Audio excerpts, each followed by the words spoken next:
Hey, what's up, everybody? We're going to be reading Mere Christianity. It's a new book that I was recommended and I was allowed to borrow. So, yeah, this is Mere Christianity by C.S. Lewis.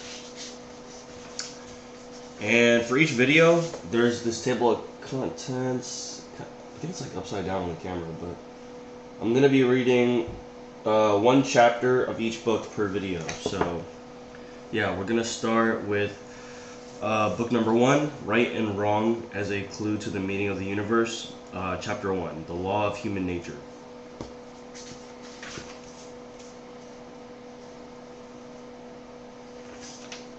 Okay, this is the preface part.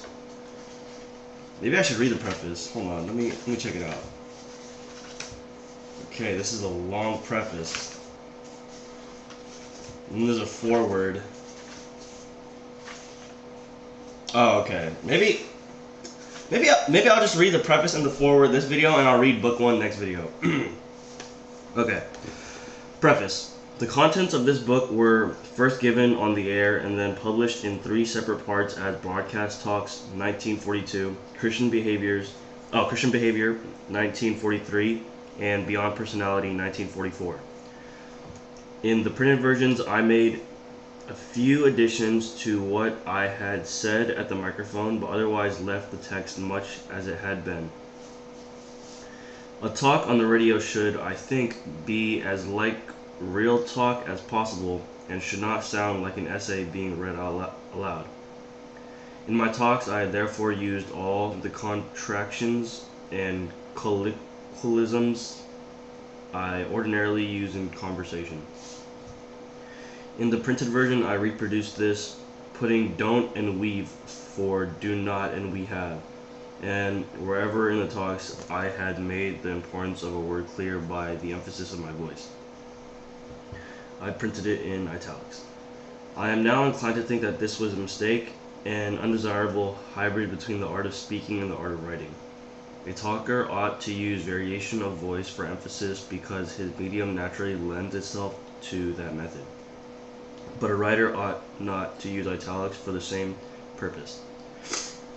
He has his own different means of bringing out the key words and ought to use them. In this edition, I have expanded the contractions and replaced most of the italics by a recasting of the sentences in which they occurred, but without altering, I hope, the popular or familiar tone which I had all along intended. I have also added and deleted where I thought I understood any part of my subject better now than 10 years ago, or where I knew that the original version had been misunderstood by others. The reader should be warned that I offer no help to anyone who is hesitant between 2 Christian denominations. You will not learn from me whether you ought to become an Anglican, a Methodist, a Presbyterian, or a Roman Catholic. This omission is intentional. Even in the list I have just given, the order is alphabetical. There is no mystery about my own position. I am a very ordinary layman of the Church of England, not especially high, nor especially low, nor especially anything else. But in this book, I am not trying to convert anyone to my own position. Ever since I became a Christian, I have thought that the best, perhaps the only, service I could do for my unbelieving neighbors was to explain and defend the belief that has been common to nearly all Christians at all times. I had more than one reason for thinking this.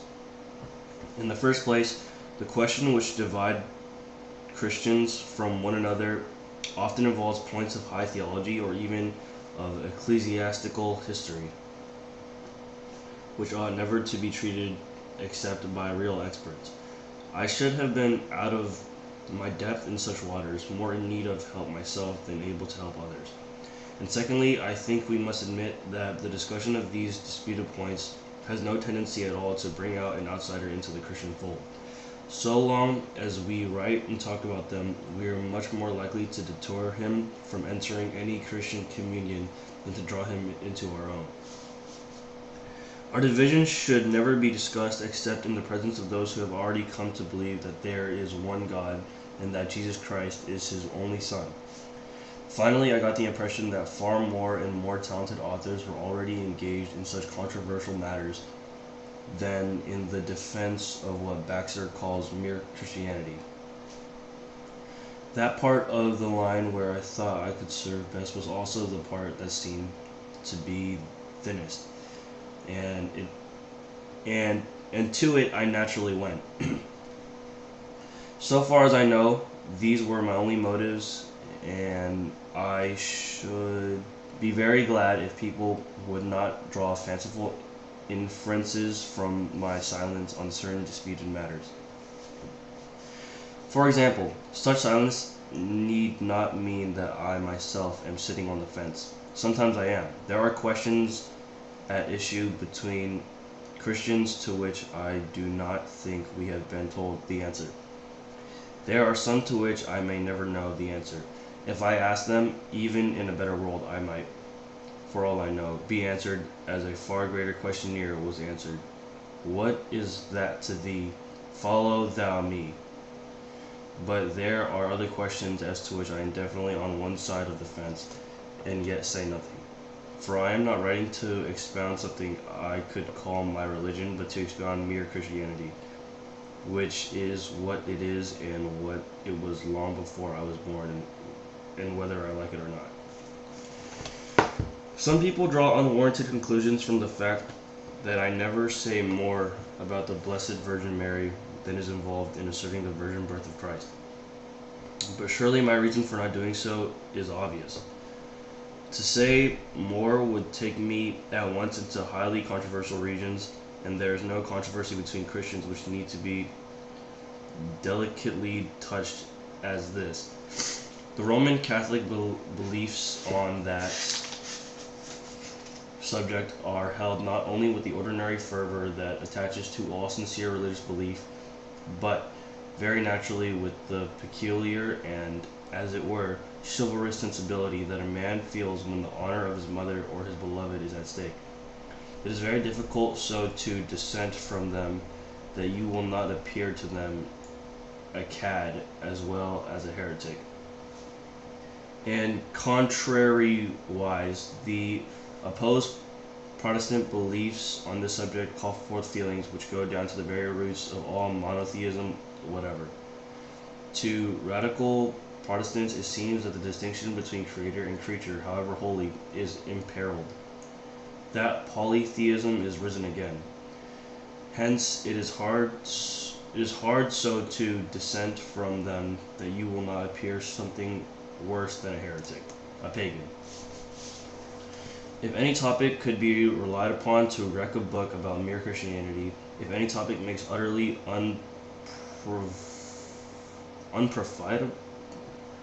unprofitable reading for those who do not yet believe that the Virgin's Son God. Oh wait, the Virgin's Son is God.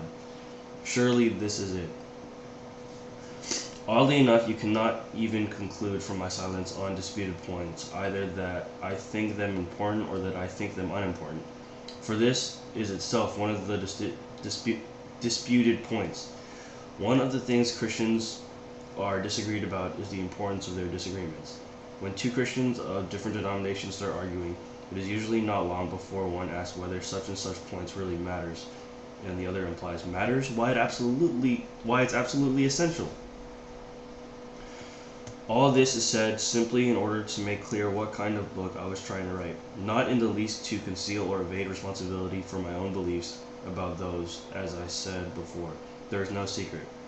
To quote Uncle Toby, they are written in the common prayer book. The danger clearly was that I should put forward as common Christianity anything that was peculiar to the Church of England, or worse still, to myself. I tried to guard against this by sending the original script of what is now Book 2 to 4 clergymen, Anglican, Methodist, Presbyterian, Roman Catholic, and asking for their criticism. Excuse me.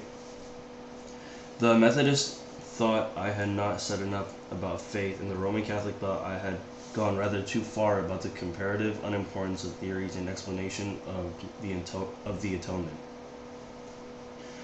Otherwise, all five of us were agreed. I did not have the remaining books similarly vetted because in them Though differences might arise among Christians, these would be differences between individuals or schools of thought, not between denominations. So far as I can judge from reviews and from the numerous letters written to me, the book, however faulty in other respects, did at least succeed in presenting an agreed or common or central or mere Christianity. In that way, it may possibly be of some help in silencing the view that if we omit the disputed points, we shall have left only a vague and bloodless HCF. The HCF turns out to be something not only positive but pungent, divided from all non-Christian beliefs by a chasm to which the worst divisions inside Christendom are not really comparable at all. If I have not directly helped the cause of reunion, I have perhaps made it clear why we ought to be reunited. Certainly I have met with little of the fabled odium theologicum from convinced members of communions different from my own. Hostility has come more from borderline people, whether within the Church of England or without it. It is not without it. Men not exactly obedient to any communion. This I find curiously consoling. It is at her center where her truest children dwell, that each communion is really closest to every other in spirit, if not in doctrine, and this suggests that at the century of each there is a something or someone who, against all divergencies of belief, all differences of temperament, all memories of mutual persecution, speaks with the same voice. So much for my omission on doctrine. In Book 3, which deals with morals, I have also passed over some things in silence, but for a different reason.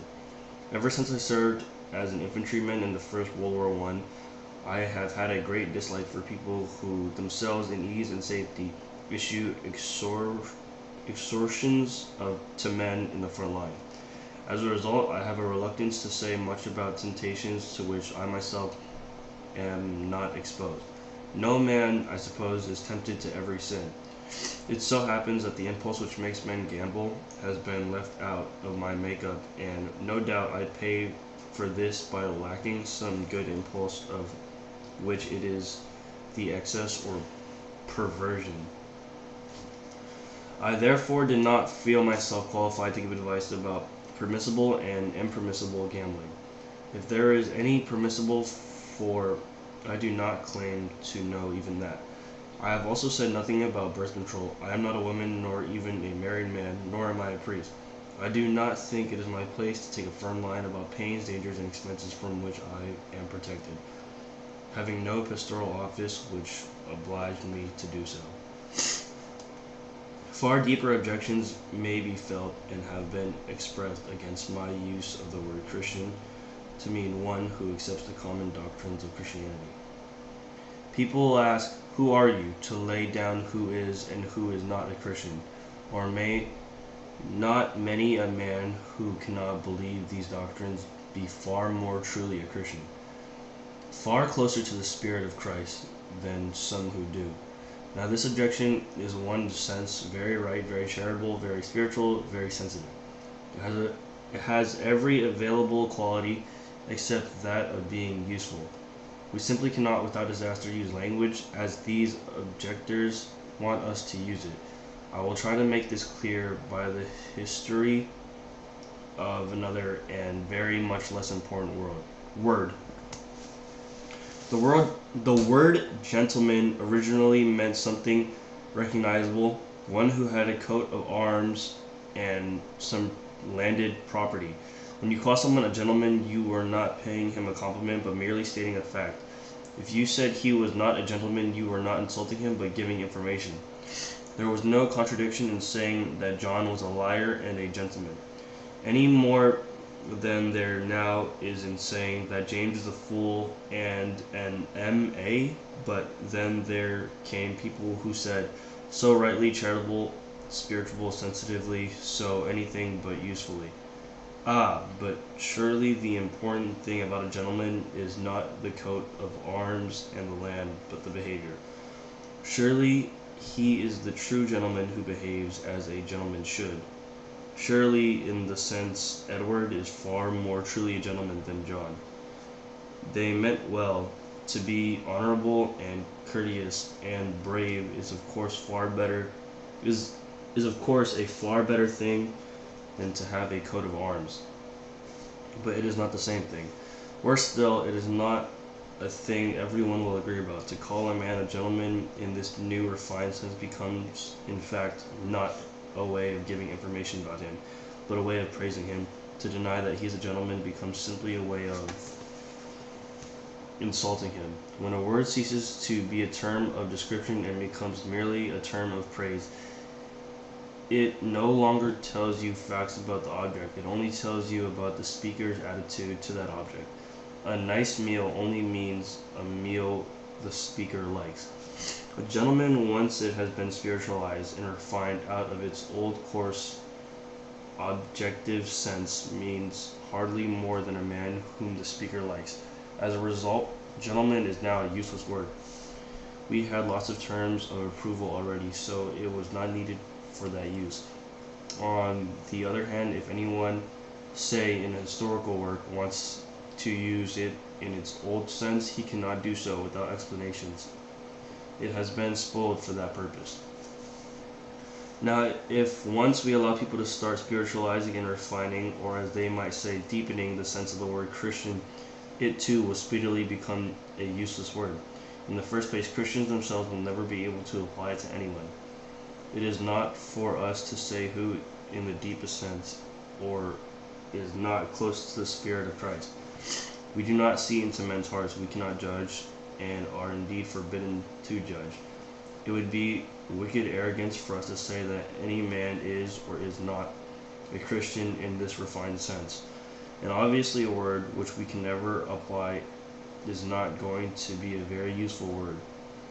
As for the unbelievers, they will no doubt cheerfully use the word in the refined sense. It will become in their mouths simply a term of praise.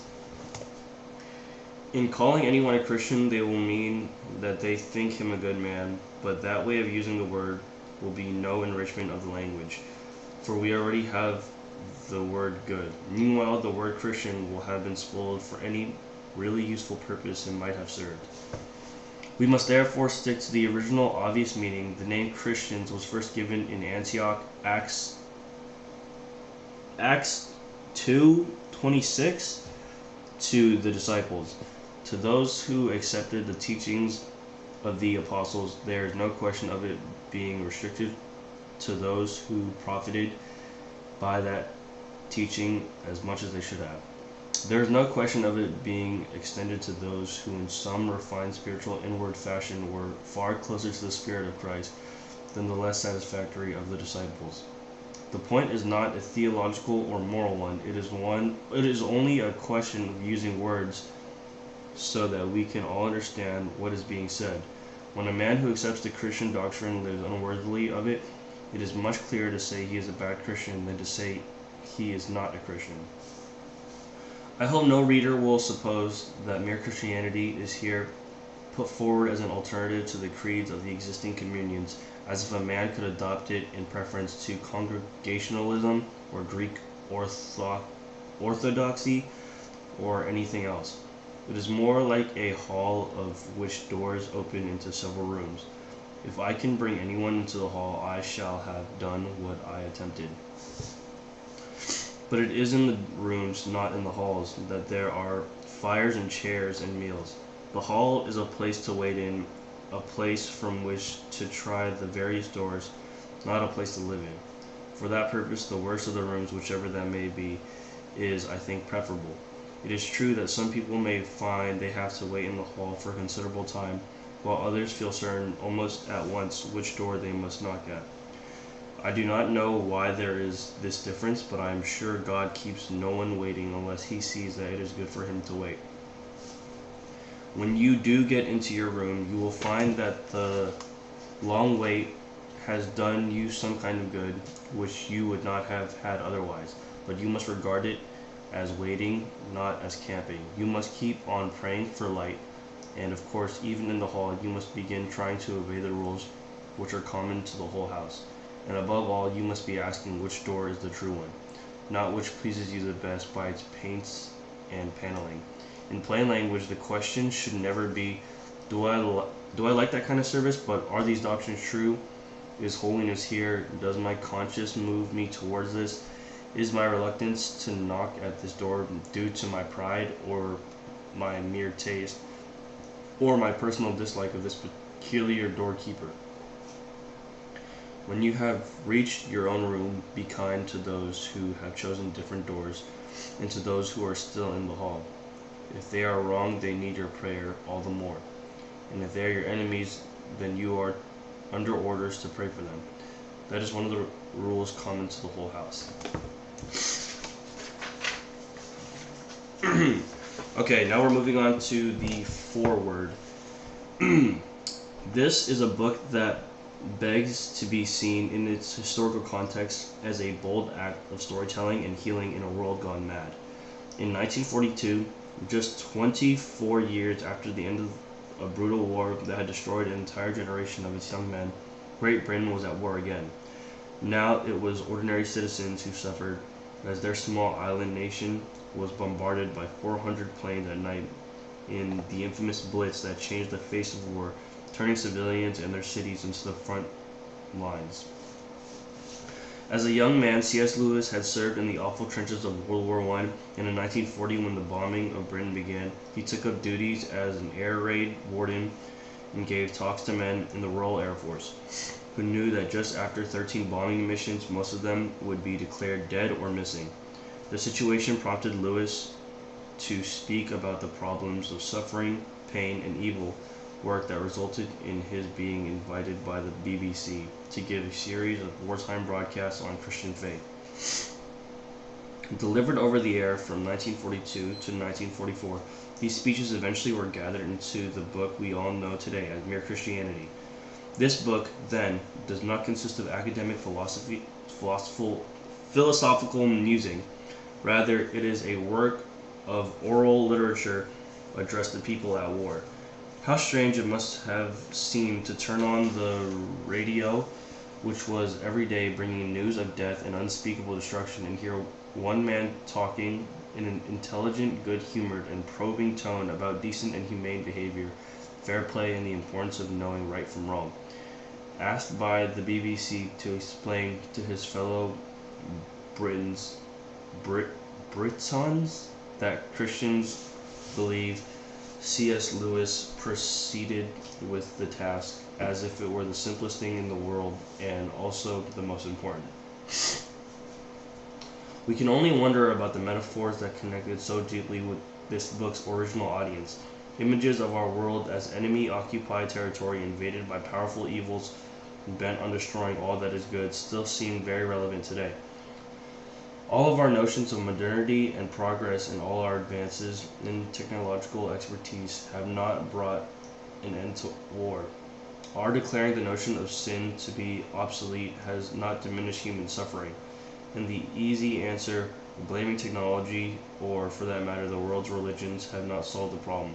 The problem, C.S. Lewis insists, is us, and the crooked and perverse generation of which the psalmists and prophets spoke many thousands of years ago is our own. Whenever we submit to systematic and individual evils as if doing so were our only alternative, C.S. Lewis, who was also described by a friend as a man in love with the imagination, believed that a complacent acceptance of the status quo reflects more than a failure of nerve.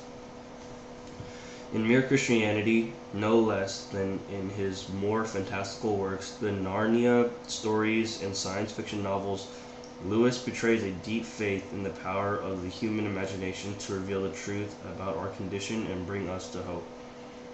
The longest way around is the shortest way home, is the logic of both fable and of faith. Speaking with no authority but that of experience as a layman and former atheist, C.S. Lewis told his radio audience that he had been selected for the job of describing Christianity to a new generation precisely because he was not a specialist, but an amateur and a beginner, not an old hand. He told friends that he had accepted the task because he believed that England, which had come to consider itself part of a post-Christian world, had never in fact been told in basic terms what their religion is about. Like Soren Kierkegaard before him and his contemporary Dietrich Bonhoeffer, Lewis seeks in Mere Christianity to help us see the religion with fresh eyes as a radical faith whose adherent might be likened to an underground group gathered in a war zone, a place where evil seemed to have the upper hand to hear messages of hope from the other side. The Mere Christianity of C.S. Lewis is not a philosophy or even a theology that may be considered, argued, and put away in a book on a shelf. It is a way of life, one that challenges us always to remember, as C.S. Lewis once stated, that they are no ordinary people, and that it is immortals whom we joke with, work with, marry, snub, and exploit. Once we tune ourselves to this reality, Lewis believes that we open ourselves to imaginatively transform our lives in such a way that evil diminishes and good prevails. It is what Christ asks of us in taking on our humanity, sanctifying our flesh, and asking us in turn to reveal God to one another. If the world would make this seem a hopeless task, Lewis insists that it is not. Even someone he envisioned as poisoned by a wretched upbringing in some house full of vulgar jealousies and senseless quarrels can be assured that God is well aware of what a wretched machine you are trying to drive, and asks only that you keep on doing the best you can. The Christianity Lewis espouses is humane, but not easy. It asks us to recognize that the great religious struggle is not fought on a spectacular battleground, but within the ordinary human heart. When every morning we awake and feel the pressure of the day crowding in on us, we must decide what sort of immortals we wish to be. Perhaps it helps us, as surely it helped the war-weary British people who first heard these talks, to remember that God plays a great joke on those who would seek after power at any cost, as Lewis reminds us, with his customary humor and wit, how monotonously alike all the great tyrants and conquerors have been, how gloriously different the saints. Kathleen Norris. Okay.